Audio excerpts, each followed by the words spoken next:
नमस्कार प्रिय दर्शकों, स्वागत है आप सभी का। और आज के क्लास में हम बात करेंगे व्यापार व कारोबार के बारे में।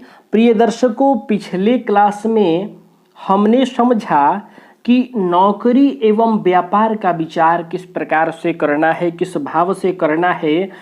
नौकरी एवं व्यापार से संबंधित जो शंका समाधान था उसका निराकरण या समाधान हम लोगों ने समझ लिया।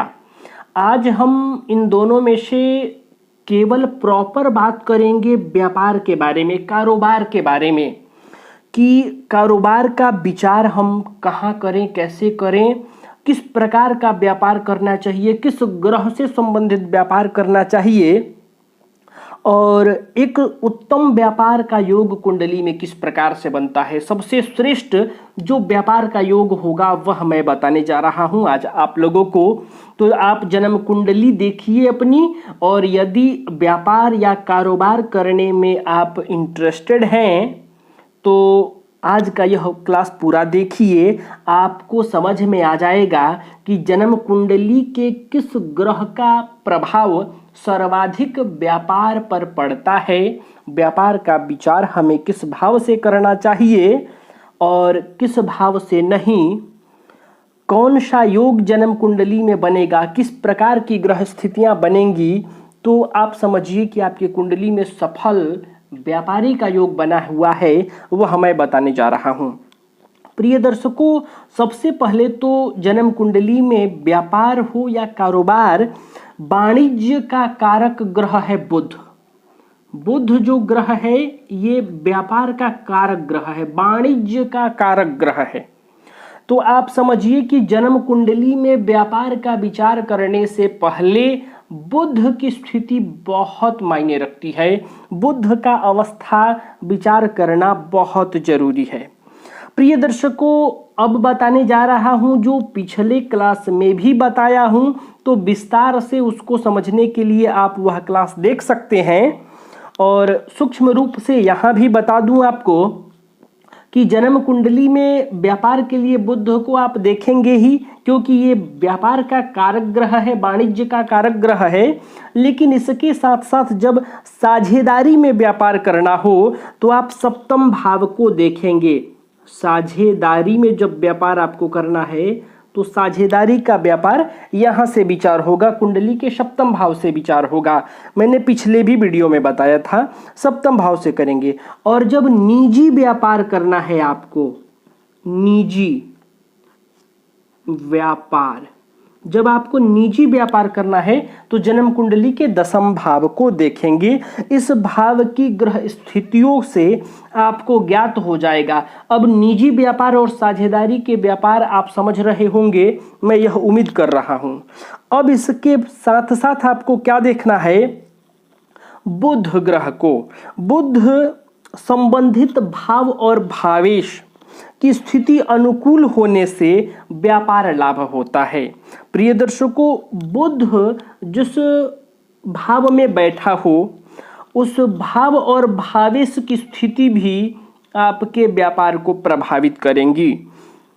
ये ग्रह अब जन्म कुंडली के 12 भावों में, अभी मैं बाहर लिखा हूं, ये ग्रह जन्म कुंडली के जिस भाव में बैठा होगा वह भाव और उस भाव के भावपति की स्थिति भी आपके व्यापार पर प्रभाव डालेगी। अब चाहे वह साझेदारी में व्यापार हो या निजी व्यापार हो, दोनों तरह की।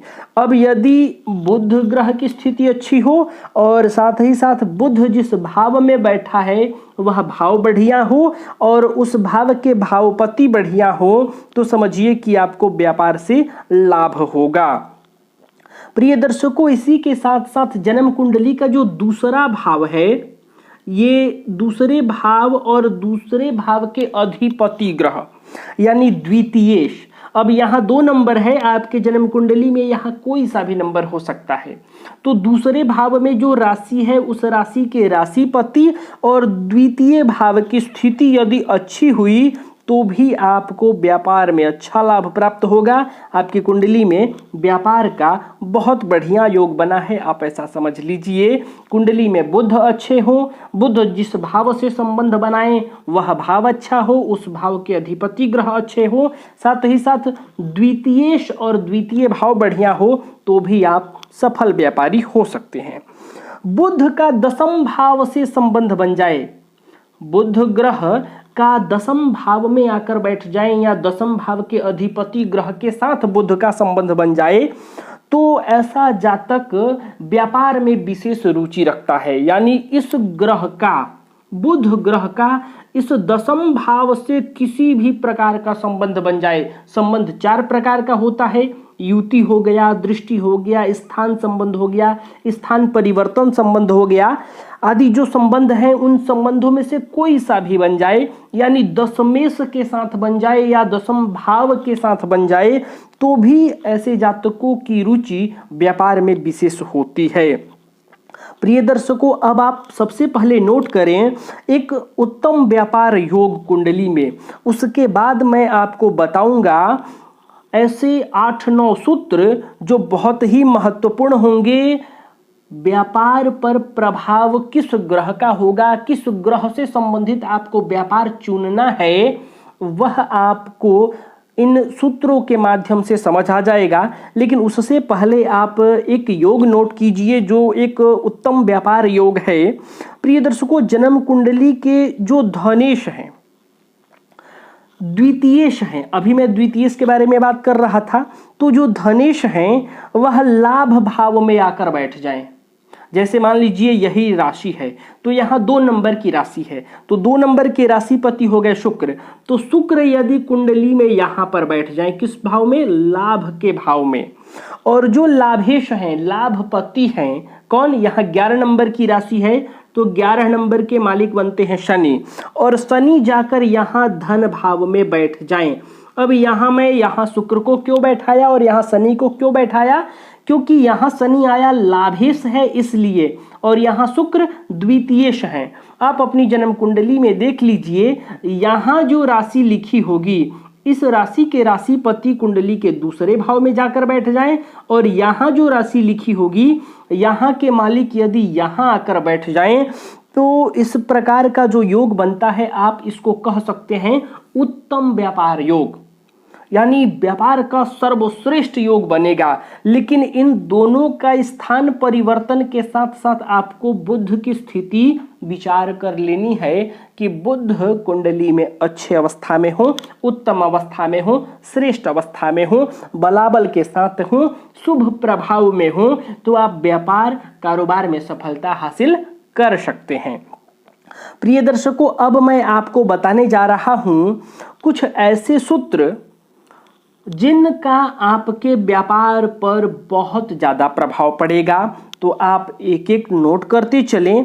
प्रिय दर्शकों, यदि दशम भाव में बहुत सारे ग्रह बैठ जाएं, जैसा कि मैंने कहा निजी व्यापार के लिए ये भाव है, साझेदारी के लिए ये भाव है, तो आप किस प्रकार का व्यापार करना चाहते हैं। यदि निजी व्यापार करेंगे तो आप दशम भाव को देखिएगा, साझेदारी में व्यापार करेंगे तो आप सप्तम भाव को देखिएगा। बुध का कनेक्शन दशम भाव से बनता है, यानी व्यापार के लिए 10वां जो भाव है ये आपका कर्म क्षेत्र है, और व्यापार आपका एक कर्म हुआ, इसलिए आइए हम इस कर्म भाव पर समझते हैं।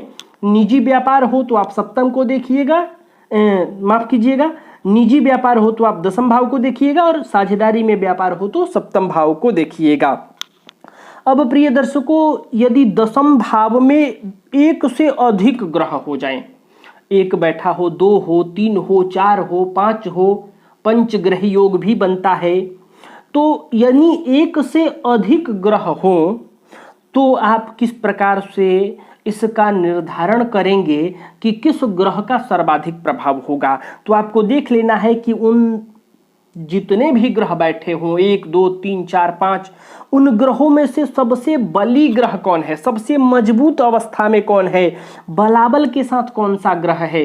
जो भी ग्रह, यहाँ जितने भी ग्रह बैठे हों, उनमें से जो सर्वाधिक मजबूत ग्रह है उसका प्रभाव आपके व्यापार पर सर्वाधिक पड़ेगा। अब अगला, दशम भाव में यदि कोई ग्रह हो ही न, तब आप किस प्रकार से विचार करेंगे? तो आपको देखना है दशम भाव के मालिक। जैसे मान लीजिए यहाँ 10 नंबर की राशि लिखी हुई है और यहाँ मान लेते हैं कोई ग्रह ही नहीं बैठा है, खाली है, तो हमें दशम भाव के जो अधिपति ग्रह हैं, दशमेश यहाँ कौन हो जाएंगे? शनि। तो हमें यहाँ इस कुंडली के अनुसार शनि की अवस्था को देख लेना है। शनि किस प्रकार के बलाबल के साथ बैठे हैं, शनि से संबंधित व्यापार आप कर सकते हैं। आपके व्यापार पर इस दशमेश का सर्वाधिक प्रभाव पड़ेगा यदि यहाँ कोई ग्रह नहीं बैठा हो तब। अब चलते हैं अगले सूत्र की ओर।